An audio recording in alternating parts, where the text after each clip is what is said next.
উজান থেকে আসা মুহুরী, ফেনী ও গোমতী নদীর পানিতে তলিয়ে গেছে নোয়াখালী জেলার ৯টির মধ্যে ৮টি উপজেলার ৮৭টি ইউনিয়ন। এর মধ্যে সবচেয়ে বেশি প্লাবিত হয়েছে সদর, সেনবাগ, বেগমগঞ্জ ও কোম্পানীগঞ্জ উপজেলা।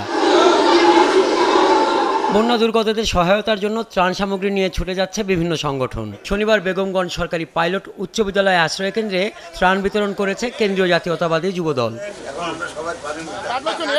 নোয়াখালী সদর, সুবর্ণচর ও বেগমগঞ্জের দিনভর বন্যা দুর্গতদের মাঝে রান্না করা ও শুকনো খাবার বিতরণ করেছেন বিএনপির ভাইস চেয়ারম্যান মোহাম্মদ শাহজাহান ও বরকতুল্লাহ বুলু। ৭১ সালে জাতি এভাবে ঐক্যবদ্ধ হয়েছিল, আজকে ২০২৪ সালে জাতি আবার ঐক্যবদ্ধ।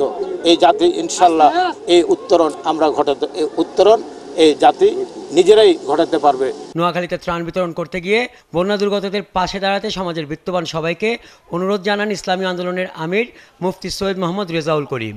কেউ যদি আমাদেরকে কষ্ট দিতে চায়, আপনারা অপেক্ষা করতে থাকেন যে আল্লাহ রাব্বুল আলামিন আপনাদের জন্য এর চেয়ে বড় শাস্তির ব্যবস্থা করে রেখেছেন।